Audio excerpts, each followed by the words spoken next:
I never thought a pile of snow would lead to the biggest legal battle of my life. But then again, I never expected to go toe-to-toe with Patricia Henderson from the Riverside Oaks Homeowners Association either. It started on a Tuesday morning in January, the kind of morning where the cold in Denver, Colorado bites right through your jacket and makes you question why anyone ever decided to build a city here.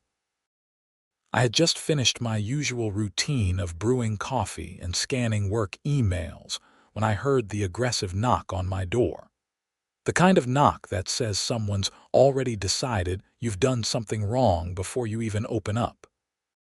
Standing on my porch was Patricia Henderson, all 5 feet 3 inches of her, bundled in a designer coat that probably cost more than my monthly mortgage payment. Her blonde hair was pulled back so tight it looked painful, and her lips were pursed in that particular way that middle-aged women who have discovered the power of calling the manager tend to perfect over the years. "Frank Kinsley?" she asked, even though she clearly knew who I was. "That's me," I said, keeping my tone neutral. I'd lived in Riverside Oaks for 3 years and had successfully avoided any major confrontations with the HOA. I paid my dues on time, kept my lawn maintained, and didn't paint my house any unapproved colors. I thought I was flying under the radar.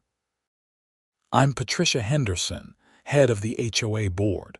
We need to discuss your responsibilities regarding snow removal." I blinked. My responsibilities? I shoveled my driveway and walkway yesterday right after the storm. "I'm not talking about your property, Mr. Kinsley. I'm talking about the community sidewalks." She gestured toward the main walking path that ran along the perimeter of our neighborhood, connecting all the houses to the community park and mailbox area. "The community sidewalks," I repeated, confused. "I thought the HOA hired a service for that." Patricia's expression hardened. "We did. However, due to budget constraints, the board has decided to implement a new community participation program. Each homeowner will be assigned a section of the common area sidewalks to maintain during winter months. Your section is approximately 200 feet from the corner of Maple Drive to the entrance of Riverside Park." I stood there, coffee mug in hand, trying to process what I was hearing. "Wait, you want me to shovel public sidewalks for free? They're not public sidewalks, Mr. Kinsley. They're community sidewalks maintained by the HOA, and as a member of this community, you have certain obligations." "Obligations that aren't in my HOA agreement," I said, my voice taking on an edge. I'd read that document front to back when I bought the house. "I pay my HOA fees every month. Part of those fees covers snow removal." Patricia pulled out a folder from her oversized purse. "The board voted on this measure 2 weeks ago at our monthly meeting. You were notified via email." "I never got any email. That's not our problem. The measure passed unanimously. All homeowners are now responsible for snow removal in their designated sections. If you fail to comply, you'll be fined $50 per day until the sidewalk is cleared." My jaw dropped. "You're threatening to fine me for not doing work that's supposed to be covered by my HOA fees." "I'm not threatening anything, Mr. Kinsley. I'm simply informing you of the new policy. I expect your section to be cleared by end of day today. We had 8 inches of snow yesterday, and it's a safety hazard." She handed me a printed map with a section highlighted in yellow. "This is your area. Have a good day." She turned and walked away before I could respond, her boots crunching on the snow covering my front steps. I stood there, feeling the cold air seeping into my house, staring at the map in disbelief. I spent the next hour digging through my emails. Sure enough, buried in my spam folder was a message from the HOA dated 2 weeks prior. The subject line read "Important Community Update," which could have meant anything from a neighborhood barbecue to a reminder about trash pickup days. I opened it, and found a brief, vaguely worded announcement about new community participation initiatives to reduce operating costs and build neighborhood spirit. There was no mention of mandatory snow shoveling. There was no mention of assigned sections. There was definitely no mention of $50 per day fines. I called my neighbor, Tom, who lived 3 houses down. He'd been in Riverside Oaks for 8 years and seemed to know everything about the neighborhood politics. "Yeah, I heard about it," Tom said when I explained the situation. "Patricia came by yesterday. I told her where she could shove her snow shovel, if you know what I mean." "What did she say?" "She said I'd be fined. I told her to bring it on. My cousin's a lawyer, and he says this whole thing is probably illegal. They can't just change the terms of the HOA agreement without a proper vote of all the homeowners." "That's what I thought," I said, feeling a bit validated. "So what are you going to do?" "Nothing. I'm not shoveling a damn thing. If they want to fine me, they can try. I'll see them in court." I appreciated Tom's defiance, but I also knew that fighting with the HOA could be a long, expensive process. Still, something about Patricia's attitude had rubbed me the wrong way. The entitlement. The assumption that she could just demand free labor from people who were already paying for a service. I looked out my window at the sidewalk section she'd assigned me. 200 feet of snow-covered concrete. It would take at least 2 hours to shovel properly, maybe 3 given how wet and heavy the snow was. And with Denver's weather patterns, we'd probably get another storm within the week, meaning I'd have to do it all over again. An idea started forming in my mind. If Patricia wanted to play games, I could play games too. I grabbed my heavy coat, my shovel, and my phone. Then I headed outside to my assigned section of sidewalk. But before I started shoveling, I opened the timer app on my phone and hit start. I also opened my camera and took several photos of the snow-covered sidewalk, making sure to capture the depth and extent of the accumulation. Then I started shoveling. It was hard work. The snow was heavier than it looked, packed down in places where people had walked through it. My back started aching after the first 30 minutes, and my hands were getting cold despite my gloves. I took a break every 20 minutes, making sure to note the time in a document on my phone. 2.5 hours later, the sidewalk was clear. My shoulders were screaming, and I was pretty sure I'd pulled something in my lower back. I stopped the timer on my phone. 2 hours and 33 minutes. I took more photos of the cleared sidewalk, time stamped and everything. Back inside my house, I made myself a hot chocolate and sat down at my computer. I opened a spreadsheet and started documenting everything. The time spent, 2 hours and 33 minutes. The physical labor involved, heavy snow removal, approximately 8 inches of wet snow over 200 feet of sidewalk. Then I did some research. I looked up what professional snow removal services charged in the Denver area. The going rate for commercial snow removal was between $75 and $125 per hour, depending on the service and the amount of snow. For residential services, the rates were slightly lower but still substantial. I decided to be generous. Instead of charging commercial rates, I'd charge what a reasonable hourly wage would be for manual labor. I looked up the average rate for landscaping and outdoor maintenance work in Colorado. Most companies paid between $25 and $35 per hour for this kind of work. I settled on $30 per hour. It was fair, it was documented, and it was exactly the kind of rate that would hold up if this ever went to court. I opened a blank document and started typing up an invoice. I made it professional, clean, and detailed. I included my name, address, and contact information at the top. Then I wrote, "Invoice for services rendered to Riverside Oaks Homeowners Association, date January 18, 2026 service. Snow removal, community sidewalk, Maple Drive to Riverside Park entrance, description of work. Removal of approximately 8 inches of wet, heavy snow from approximately 200 feet of community sidewalk. Work performed at the direction of Patricia Henderson, HOA Board President, on January 18, 2026. Time: 2 hours, 33 minutes. Hourly rate: $30 per hour total, $76.50. I included a note at the bottom. Payment due within 30 days. Photos and time documentation available upon request. I printed out 2 copies, signed them both, and put them in manila envelopes.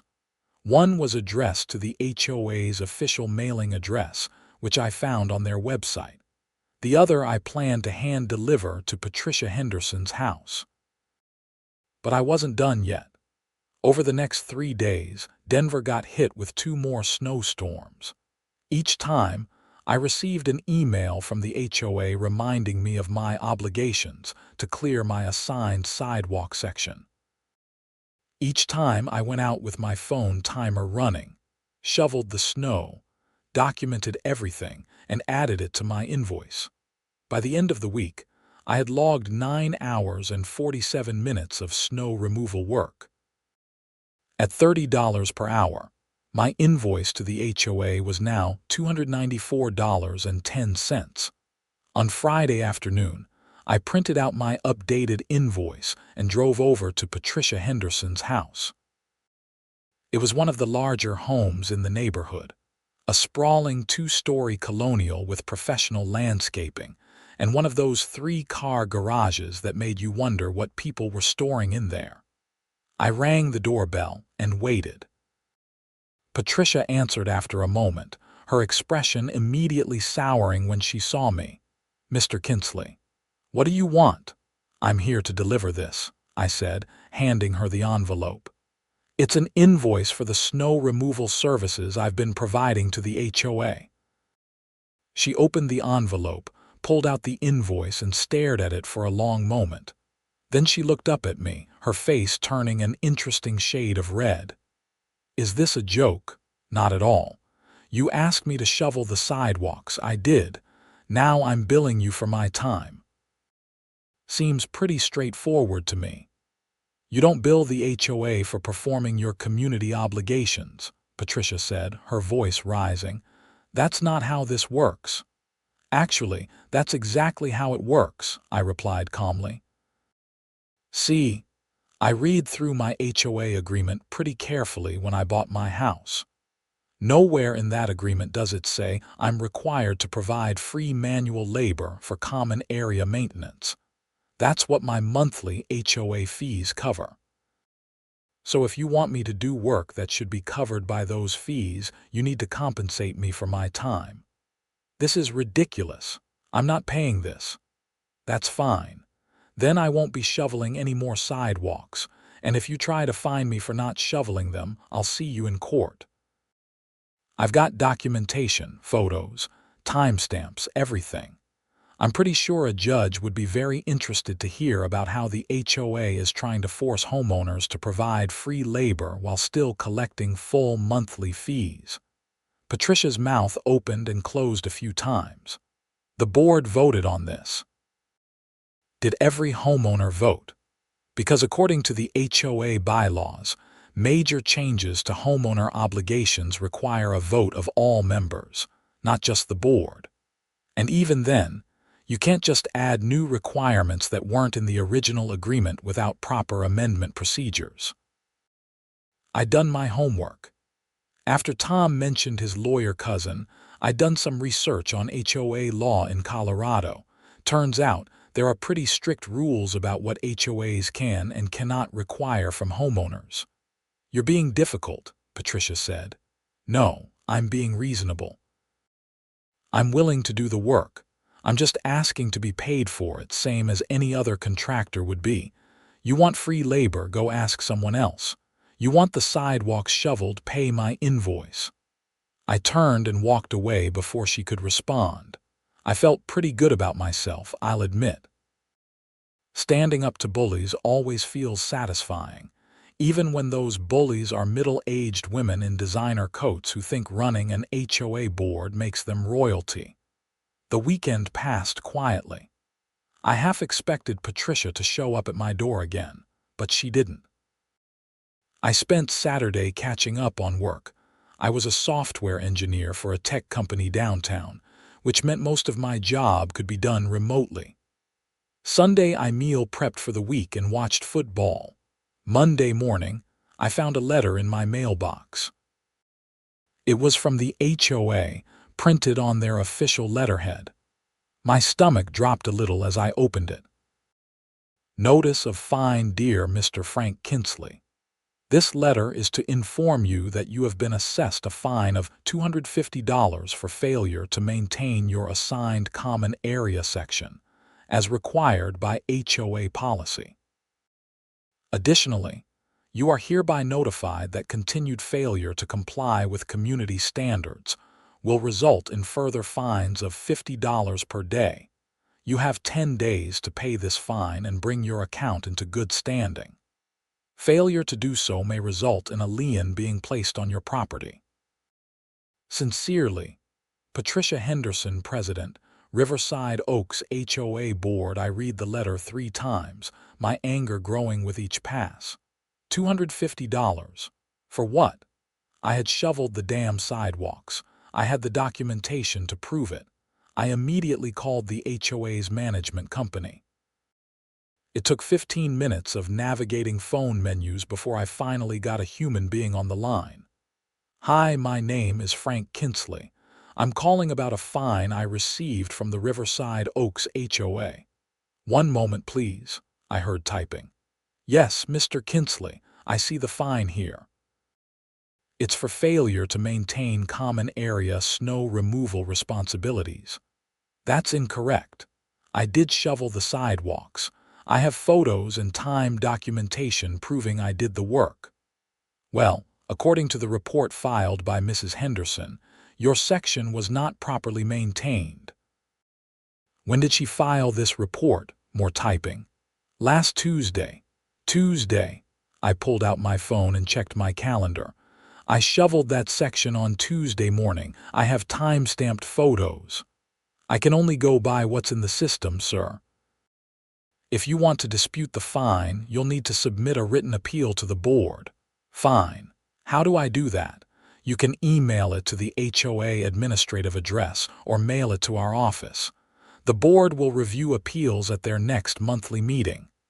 When is that? March 2nd. March. That's 6 weeks away. The letter says I have 10 days to pay the fine or you'll put a lien on my property. Those are the standard procedures, sir. You can pay the fine now to avoid the lien, and if your appeal is successful, you'll be refunded. So I have to pay a bogus fine, wait 6 weeks for it to be reviewed, and hope they give me my money back. That's insane. I'm sorry, sir. Those are the procedures. I hung up, resisting the urge to throw my phone across the room. This was escalating way beyond what I'd expected. Patricia wasn't just being petty, she was actively lying about whether I'd done the work, and now she was trying to hit me with substantial fines. I called Tom again. They're fining me $250 and threatening to put a lien on my house. Yeah, I got the same letter, Tom said. My cousin says it's all bullshit. They can't put a lien on your property for a fine related to something that's not in the original HOA agreement. He's offered to represent anyone who wants to fight this, and he said he'll do it cheap. How cheap? He's talking about doing a class action thing. Get all the homeowners together who are being hit with these fines, file one big lawsuit. He says it'll cost maybe $500 per household and we'll probably win. Probably, his word, not mine, but he seemed pretty confident. He says HOAs lose these kinds of cases all the time because they overstep their authority. $500 was a lot of money, but it was better than paying bogus fines indefinitely. Count me in. Who else is interested? So far, me, you, and about 6 other families on our street. Patricia's been going around to everyone, handing out these assignments. Most people are just ignoring her and getting fined for it. Yep. I spent the rest of Monday drafting a written appeal to the HOA board. I attached copies of my time-stamped photos showing the cleared sidewalk. I included my phone's location data proving I was at the site when I said I was. I even included screenshots of the weather reports showing when the snowstorms had occurred, correlating with the dates I'd done the work. I sent the appeal via email and also printed a copy that I mailed via certified mail to the HOA's management company. I wanted a paper trail proving I'd done everything by the book. Tuesday afternoon, I got a call from a number I didn't recognize. I almost didn't answer, but something made me pick up. "Is this Frank Kinsley speaking?" "Hi, Mr. Kinsley. My name is Deborah Chen. I'm a reporter with the Denver Post. I'm working on a story about HOA disputes in the metro area and your name came up. Do you have a few minutes to talk?" I paused. "How did you get my name?" "I've been interviewing residents in various neighborhoods about issues with their HOAs. One of your neighbors mentioned your situation. I think it's really interesting and I'd love to hear your side of things." I thought about it for a moment. Part of me wanted to say no, to keep this private and handle it through the proper channels. But another part of me thought that maybe some public attention would put pressure on Patricia and the board to back down. "Sure," I said. "What do you want to know?" I spent the next 30 minutes telling Deborah the whole story, from Patricia's first visit to the invoice I'd sent to the fine I'd received. She asked good questions, taking notes and occasionally asking me to clarify details. "This is wild," she said when I finished. "Do you have copies of the documentation you mentioned? The photos, the invoice, the fine notice?" "I do. You want me to send them to you? That would be great. I'll need to verify everything before we publish, but this sounds like a really strong story." HOAs have been getting a lot of bad press lately for overreach, and your case is a perfect example. When would the story run? Probably this weekend, if I can get it past my editor. I'll need to reach out to the HOA for comment too, give them a chance to respond. Good luck with that. Patricia Henderson isn't exactly the reasonable type. Deborah laughed. "Yeah, I'm getting that impression. Thanks for talking with me, Mr. Kinsley. I'll be in touch." I hung up feeling a mix of excitement and anxiety. Going public with this felt like crossing a Rubicon. There was no taking it back once the story was out there. Wednesday brought another snowstorm. This one was lighter, only about 3 inches, but it still covered the sidewalks.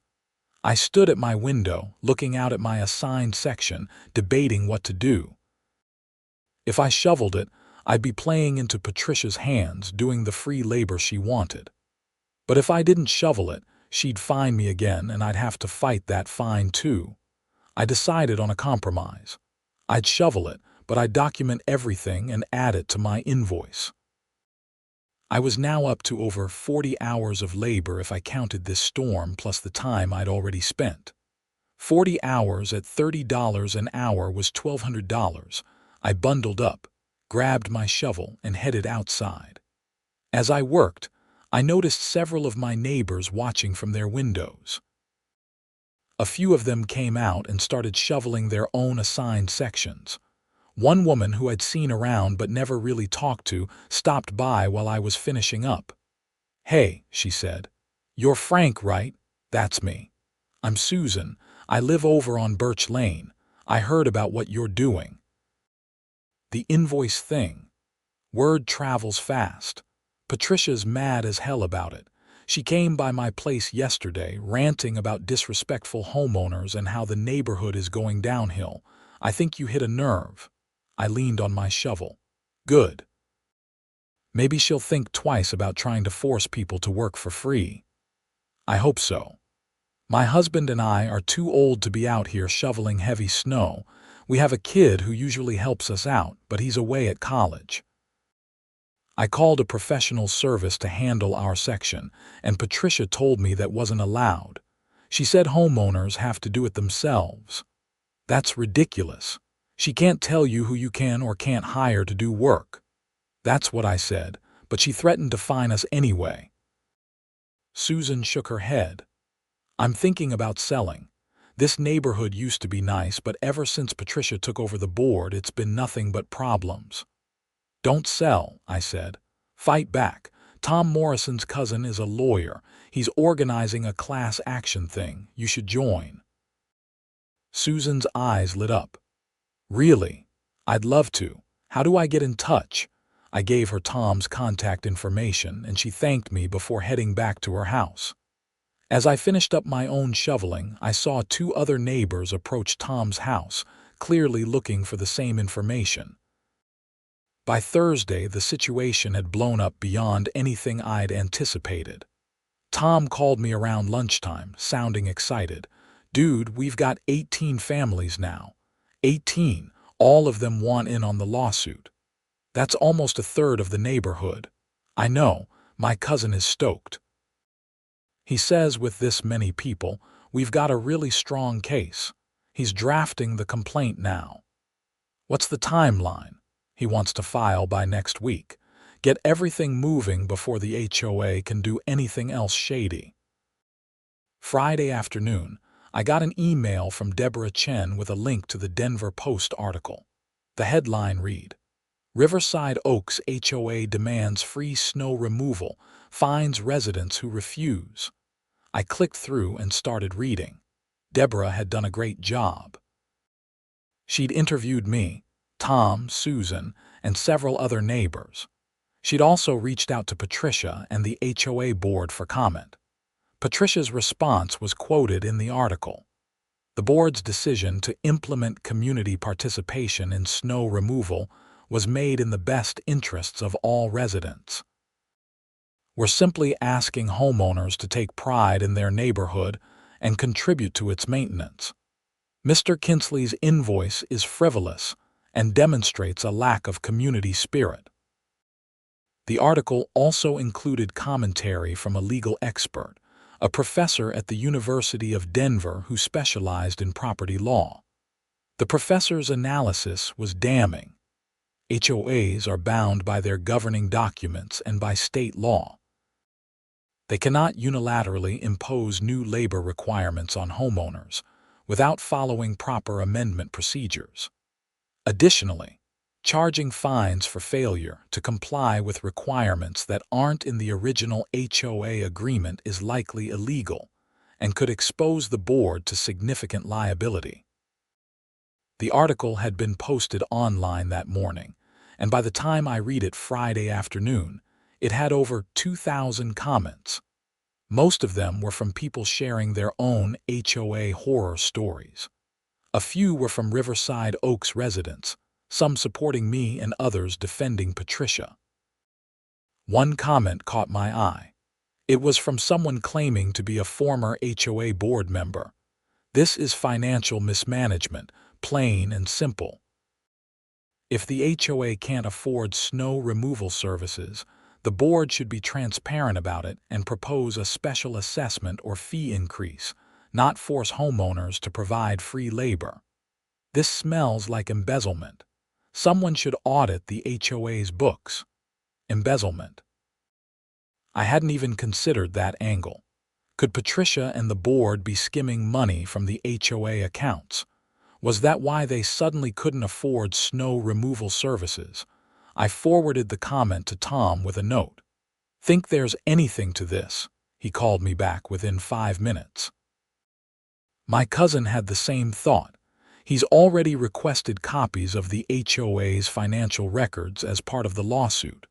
Colorado law says HOA members have the right to inspect financial documents. When will we get them? They have 10 business days to respond. If they don't comply, that's another violation we can hit them with. The weekend was surprisingly quiet. I half expected Patricia to show up at my door screaming about the article, but she didn't. In fact, I didn't see or hear from anyone on the HOA board. Monday morning brought a new email from the HOA management company. This one made my blood boil. Notice of special assessment, dear Riverside Oaks residents. Due to unexpected budget shortfalls, the HOA board has approved a special assessment of $500 per household to cover snow removal and other maintenance costs for the remainder of the winter season. This assessment is due by February 15, 2026. Failure to pay the special assessment will result in late fees and may result in a lien being placed on your property. Thank you for your cooperation. $500. After demanding that we shovel the sidewalks ourselves. This was insane. My phone started ringing almost immediately. It was Tom. Did you see the email? I'm looking at it right now. They're panicking. My cousin says this is them trying to cover their butts. They know the lawsuit is coming, so they're trying to make it look like they're addressing the budget issues. This is going to backfire on them so hard. Oh, absolutely. My cousin is adding this to the complaint. He says it's perfect evidence of mismanagement. I spent Monday and Tuesday watching the neighborhood WhatsApp group explode with angry messages. People who hadn't been involved in the dispute before were now furious about the special assessment. Several families were talking about leaving the HOA altogether, though that was legally complicated and would require selling their homes. On Wednesday, I got a call from an unknown number. When I answered, a professional-sounding woman identified herself as Amanda Torres from the law offices of Chen and Associates. I'm calling on behalf of the Riverside Oaks HOA. We'd like to discuss a possible settlement regarding the outstanding fines and invoices. I sat up straighter. I'm listening. The board is willing to waive all fines that have been assessed against you, including the $250 fine from last month, in exchange for your agreement to withdraw your invoice and cease any public statements about this matter. In other words, shut up and go away. There was a pause. We're simply trying to resolve this matter amicably. No deal. The invoice stands, and I'm not going to stop talking about what the HOA has done. If the board wants to settle, they can start by paying my invoice, reimbursing everyone else who's been fined, and rescinding this ridiculous snow removal policy. Mr. Kinsley, I don't think you understand the position you're in. The HOA has the authority to place a lien on your property. That could affect your ability to sell or refinance. And I have documentation proving that the fines are bogus and that the HOA has violated Colorado law. Take your best shot. I'll see you in court. I hung up, my heart racing. I just turned down a settlement offer and basically dared the HOA to escalate. But I was done being pushed around. Thursday brought another twist. Tom called me with urgent news. My cousin got the financial records. Dude, you're not going to believe this. Try me. The HOA has over $100,000 in its reserve account. There's no budget shortfall. Patricia and 2 other board members have been paying themselves administrative fees of $1,500 a month each. For the past 2 years, I felt my jaw drop. They've been embezzling. It's not quite embezzlement since they voted to approve the fees, but it's shady as hell. HOA board members in a neighborhood this size aren't supposed to get paid. It's volunteer work, and they never disclose these fees to the general membership. How much have they taken? Rough calculation. About $108,000 total. Holy shit. Yeah, my cousin is going to the district attorney. This might be criminal fraud. The news hit the neighborhood like a bomb. By Friday morning, everyone knew about the financial records. The WhatsApp group was full of people demanding Patricia's resignation. Several families were talking about filing their own lawsuits. Friday afternoon, I got an email directly from Patricia. It was short and to the point. Mr. Kinsley, I am writing to inform you that I am resigning as president of the Riverside Oaks HOA board, effective immediately. The board is also rescinding the community snow removal policy and will return to hiring professional services for common area maintenance. All outstanding fines related to snow removal are hereby waived. I trust this resolves the matter. Patricia Henderson. I stared at the email for a long moment. It felt anticlimactic somehow. Patricia was resigning, sure, but she wasn't apologizing. She wasn't admitting any wrongdoing, and there was no mention of the administrative fees or the money that had been taken from the HOA accounts. I forwarded the email to Tom. "Is this enough?" He called me back immediately. "Hell no. My cousin is still going forward with everything. Patricia resigning doesn't change the fact that she and the others committed fraud. The DA is already looking into it." Over the next 2 weeks, things moved quickly.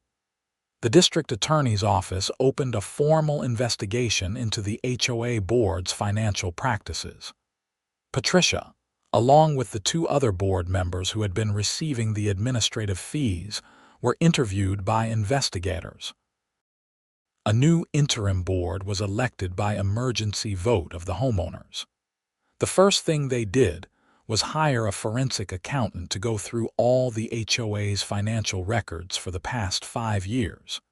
The results were even worse than we'd initially thought. In addition to the administrative fees, there were unexplained expenses, missing receipts, and what looked like several instances of board members using HOA funds to pay for personal items. In late February, the district attorney filed criminal charges. Patricia Henderson and the 2 other former board members' names I'd barely known before all this started were each charged with theft, fraud, and abuse of fiduciary duty. Colorado law took HOA embezzlement seriously, and the DA's office was pursuing it aggressively. The arraignment was held on a cold Tuesday morning in early March. I didn't attend, but Tom did. He called me afterward with an update. Patricia pled not guilty. So did the other 2. Their lawyer is arguing that the administrative fees were legitimate compensation for their work. What does your cousin think? He thinks they're screwed. The evidence is overwhelming and the DA seems pretty motivated. This is going to trial. While the criminal case was moving forward, the civil lawsuit was progressing too. Tom's cousin had filed the class action on behalf of 23 families, including mine. We were suing the former board members personally for the fines they'd assessed, plus damages for the stress and inconvenience they'd caused. The HOA itself, now under new management, had actually joined our lawsuit. The new board wanted to recover the money that had been taken from the HOA accounts and make sure the old board members couldn't come back and claim any kind of immunity. In mid-March, I received a check in the mail. It was from the Riverside Oaks HOA, made out to me in the amount of $1,234.50, the exact total of the invoice I'd sent for my snow removal work, with interest added. There was a letter attached. "Dear Mr. Kinsley, on behalf of the newly elected Riverside Oaks HOA Board, please accept this payment as settlement of your invoice for snow removal services provided during January and February 2026. We appreciate your patience and your willingness to help maintain our community during a difficult time. The board is committed to transparency, fiscal responsibility, and treating all homeowners fairly. We have reinstated professional snow removal services for all common areas, and no homeowner will be expected to provide unpaid labor for HOA maintenance. If you have any questions or concerns, please don't hesitate to reach out. Sincerely, Richard Palmer, Interim President, Riverside Oaks HOA. I stared at the check for a long time. Part of me wanted to frame it rather than cash it. This little piece of paper represented everything I'd been fighting for: recognition that my time had value, that homeowners deserved to be treated with respect, and that HOA boards couldn't just do whatever they wanted without consequences. But I also needed the money. $1,200 was $1,200. I took a photo of the check for my records, then deposited it via mobile banking. The criminal trial began in late April. It lasted 3 weeks, with prosecutors presenting a mountain of evidence: bank records, emails, testimony from the forensic accountant, and statements from homeowners who'd been affected by the board's actions. Patricia's defense was that she'd worked hard for the neighborhood and deserved compensation. Her lawyer argued that the administrative fees had been properly voted on by the board and were therefore legal. The prosecution's counterargument was simple. The board had voted in secret to pay themselves, never disclosed these fees to the general membership, and had deliberately misrepresented the HOA's financial situation to justify policies like the mandatory snow removal. That wasn't compensation. It was theft. I testified during the trial, explaining how Patricia had demanded I shovel sidewalks for free, how she'd find me when I sent her an invoice, and how the whole situation had spiraled from there. The prosecutor used my case as an example of how the board's financial mismanagement had directly harmed homeowners. The jury deliberated for 2 days. When they came back, the verdict was guilty on all major counts for all 3 defendants. Patricia Henderson was sentenced to 3 years in prison, with the possibility of parole after 18 months. The other 2 board members got lighter sentences, 1 year each, since they'd cooperated with investigators and provided evidence against Patricia. All 3 were also ordered to pay restitution to the HOA in the amount of $120,000, plus additional damages to individual homeowners who'd been fined. The civil lawsuit settled shortly after the criminal verdict.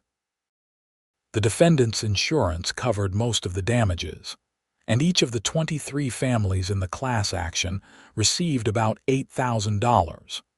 It was way more than any of us had expected. By the time summer rolled around, Riverside Oaks was a completely different place. The new HOA board was transparent and reasonable. They held regular town halls where homeowners could voice concerns. They published detailed financial reports every quarter. And most importantly, they treated residents like adults who deserved respect, not like subjects to be ordered around. I ran into Tom at the neighborhood barbecue in July. We stood by the grill, drinking beers and watching kids run around the park. "Can you believe how crazy that all got?" Tom said. "Not even a little bit. I just wanted them to stop demanding free labor." I never expected it to turn into a criminal case. Well, you did the right thing, standing up to them. A lot of people wouldn't have. I had help. Your cousin did most of the heavy lifting. He told me to tell you thanks. This case is going to be great for his practice. He's already gotten calls from people in other neighborhoods with HOA problems. I took a sip of my beer, looking around at the neighborhood. People were smiling, laughing, actually enjoying themselves. It felt like a community again, not like a dictatorship run by a middle-aged woman with too much time and too much entitlement. "You think Patricia learned anything from this?" Tom asked. I shrugged. "Probably not. People like that don't usually change. But at least she can't hurt anyone else for a while." "Fair enough." Tom raised his beer. "To standing up for yourself even when it's hard." "I'll drink to that." We clinked bottles, and I felt something settle in my chest. Pride, maybe, or just relief that the whole nightmare was over. A few weeks later, I got a letter in the mail. It was from Patricia Henderson, postmarked from the Women's Correctional Facility in Pueblo, Colorado. I almost threw it away without opening it, but curiosity got the better of me. The letter was handwritten, the script neat and controlled.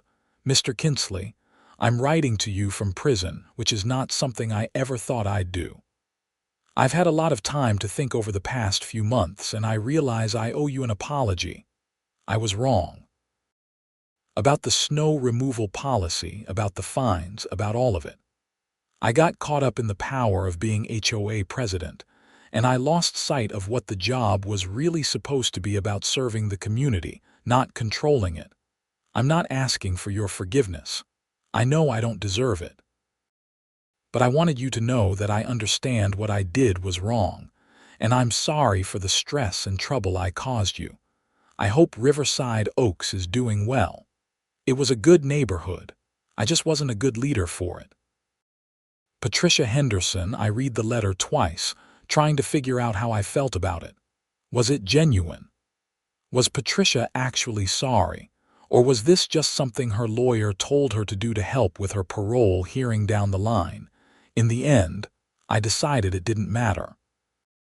Whether or not Patricia had really learned anything wasn't my problem anymore. She was paying her debt to society, and I'd moved on with my life. I filed the letter away in the folder with all the other documents from the case: the invoices, the photos, the fine notices, the court documents. Maybe someday I'd look back at all of it and laugh. Or maybe I'd just be grateful that I'd stood up for myself when it mattered. As fall approached and the leaves started changing, I found myself actually looking forward to winter. Not because I enjoyed cold weather, I definitely didn't, but because I knew that when the snow came this year, I wouldn't have to deal with it myself. The HOA had hired a reputable snow removal company that would handle all the common areas, just like they were supposed to. I'd paid my HOA fees for the year, and for the first time since buying my house, I felt like I was actually getting my money's worth. One evening in late September, I was sitting on my porch with a book when Susan from Birch Lane walked by with her husband. They waved and stopped to chat. "How are you guys doing?" I asked. "Much better," Susan said. "We were talking about selling after all that drama, but now that things have calmed down, we've decided to stay. This is actually a nice place to live when the HOA isn't run by criminals." Her husband laughed. "I still can't believe it all started because they wanted you to shovel sidewalks." "Me neither," I admitted. "It seemed like such a small thing at the time." "Small things add up," Susan said. "That's what people like Patricia never understand. You can't just keep pushing people around and expecting them to take it. Eventually, someone pushes back." After they left, I sat on my porch a while longer, thinking about what Susan had said. She was right. It had started as a small thing, a demand to shovel some sidewalks.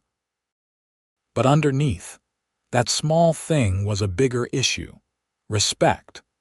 Patricia and her board had treated homeowners like their personal servants, people who existed to do their bidding without question or compensation. And when I'd pushed back, when I'd insisted that my time and labor had value, the whole rotten structure had come tumbling down. I thought about all the people who'd been affected by the case. The 23 families who joined the lawsuit. The neighbors who'd been too scared to speak up but were grateful someone else had. The residents of other neighborhoods who were now standing up to their own problematic HOAs, inspired by what had happened in Riverside Oaks. It felt good. Not just the money, though. The $8,000 settlement was nice, but the principle of it. The knowledge that standing up for yourself, even when it's hard and scary and uncertain, can actually make a difference. The criminal trial had been all over the local news, and for a few weeks, I'd been something of a minor celebrity. People recognized me at the grocery store and wanted to hear about the case. A few local news shows had interviewed me. One podcast about HOA horror stories had done an entire episode on the Riverside Oaks situation. The attention was flattering but also exhausting. I was just a regular guy who'd gotten fed up with an unreasonable demand. I wasn't trying to be a crusader or a hero.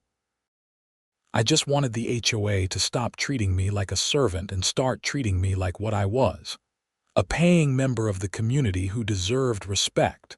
Now, sitting on my porch as the sun set over the Colorado mountains, I felt like I could finally relax. The case was over. Patricia and her co-conspirators were paying for their crimes. The neighborhood was healing, and I could go back to being just another guy living his life. My phone buzzed with a text from Tom. "Beer tomorrow night. Few of us getting together to celebrate the settlement checks finally clearing." I typed back, "Definitely, your place?" "Yeah, 6 o'clock. Bring that famous chili if you're up for it." I smiled. Life was getting back to normal. The kind of normal where your biggest concern is whether you have enough ingredients for chili, not whether your HOA president is going to fine you for made-up violations. The next evening, I showed up at Tom's house with a crock-pot full of chili and a 6-pack of beer. About a dozen neighbors were there, all people who'd been part of the lawsuit or who'd supported us during the fight. We ate and drank and swapped stories about the case. Everyone had their own Patricia Henderson horror story, it turned out. One couple had been fined for painting their front door the wrong shade of approved blue. Another family had been threatened with fines because their lawn was a 1/4 inch too tall. Someone else had been cited for parking their own car in their own driveway because it was supposedly unsightly. "The crazy thing is," Tom said, "we all just accepted it for so long. We paid the fines, followed the rules, did what we were told. It took Frank sending them an invoice to make us realize how absurd it all was." "I wasn't trying to start a revolution," I said. "I just wanted to get paid for my time." "Well, you started one anyway," Susan's husband said, raising his beer, "and we're all better off for it."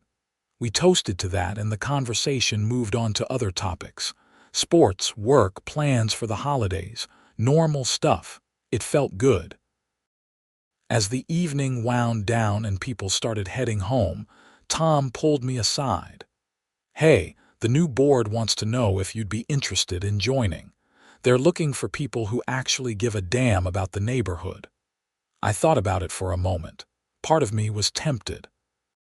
After everything I'd been through, I understood how important good HOA governance was, but another part of me just wanted to be left alone to live my life. "I appreciate the offer," I said, "but I think I'm going to pass. I've had enough HOA drama to last a lifetime." Tom laughed. "Fair enough. Can't blame you for that." I drove home that night feeling content. I'd fought the good fight, won, and now I could move on. That was all I'd ever wanted. Winter came eventually, as it always does in Colorado. The first big storm hit in mid-November, dumping 10 inches of snow across the metro area. I woke up that morning, made my coffee, and looked out my window at the white landscape. True to their word, the HOA's snow removal service was already out there, clearing the common area sidewalks with a plow and snow blowers. I watched them work for a few minutes, sipping my coffee and feeling grateful that I wasn't the one out there freezing my butt off. My phone rang. It was Deborah Chen from the Denver Post. "Hey, Frank, I'm doing a follow-up story on the Riverside Oaks case. 1 year later kind of thing. Would you be willing to talk?" "Sure," I said. "What do you want to know? How are things now? Has the neighborhood recovered? Do you think the criminal conviction sent a message to other HOA boards?" I thought about her questions while watching the snow removal crew work. "Yeah, I think things are good now. The new board is doing a great job. People actually trust them. As for whether it sent a message, I hope so. I hope other HOA boards saw what happened here and realized they can't just abuse their power without consequences." "You have any regrets? Looking back, would you do anything differently, honestly?" No, I'm glad I sent that invoice. I'm glad I stood up for myself. It was hard and stressful, and there were times I wanted to just give up and pay the fines. But I'm glad I didn't. Sometimes you have to fight for what's right, even when it's difficult. That's a great quote. Mind if I use it? Go ahead. After I hung up with Deborah, I poured myself another cup of coffee and settled in to start my workday. Outside, the snow removal crew finished up and moved on to the next section. My driveway would need to be cleared eventually, but I'd hired my own service for that. It was worth every penny not to have to deal with it myself. Around lunchtime, my doorbell rang. I opened it to find a delivery person holding a large envelope. "Frank Kinsley." "That's me. Sign here, please." I signed for the envelope and took it inside. It was from the district attorney's office. Inside was a check for $5,200, my share of the restitution that Patricia and the other defendants had been ordered to pay. I stared at the check, doing the math in my head. Between the settlement from the civil lawsuit, the payment for my invoice, and now this restitution, I'd received over $14,000 as a result of standing up to Patricia Henderson. It wasn't about the money, though. It never had been. It was about the principle. About refusing to be taken advantage of. About demanding respect. But I had to admit, the money was pretty nice too. I deposited the check and then did something I'd been thinking about for a while. I made a donation to a legal aid nonprofit that helped homeowners fight abusive HOAs. $500. About what Tom's cousin had originally estimated the lawsuit would cost each of us. It felt right to pay it forward, to help other people who were going through what I'd gone through. As December approached and the holidays came into view, I found myself reflecting on the whole experience. It had been 10 months since Patricia had first knocked on my door and demanded I shovel sidewalks for free. 10 months since I'd started down a path that would lead to criminal trials, media coverage, and fundamental changes in how our neighborhood was run. If someone had told me back in January that my petty dispute with the HOA would end with people going to prison, I would have laughed. It seemed absurd, but that's how these things work sometimes. You start by standing up for yourself in a small way, and before you know it, you've exposed corruption and changed an entire community. The Denver Post published Deborah's follow-up article in early December. It was a nice piece, focusing on how Riverside Oaks had recovered and reformed after the scandal. She interviewed the new board president, several homeowners, and me. The article ended with a quote from a legal expert. The Riverside Oaks case should serve as a cautionary tale for HOA boards across the country. Homeowners have rights, and boards that abuse their authority will face consequences. It's also a reminder that ordinary citizens can fight back against institutional overreach and win. I printed out the article and added it to my folder of documents. Someday, maybe when I was old and retired, I'd look through that folder and remember the time I went to war with my HOA over snow shoveling and won. Christmas came and went. I spent it with my family in Fort Collins, telling them the whole saga over dinner. My dad thought it was hilarious. My mom worried that I'd made enemies in the neighborhood. I assured her that most of my neighbors actually supported what I'd done. New Year's Eve found me at Tom's house again, this time for a party celebrating the new year, and unofficially, the end of the HOA nightmare. At midnight, when everyone was toasting and celebrating, Tom pulled me aside. "You know what the best part of all this is?" he said. "What's that? We actually like our HOA now. When's the last time you heard anyone say that?" He was right. The new board was competent, transparent, and responsive. They fixed problems instead of creating them. They treated homeowners like valued members of a community, not like subjects to be ruled over. It was amazing what a difference good leadership made. As January rolled around again, marking a full year since the whole thing started, I found myself thinking about Patricia Henderson.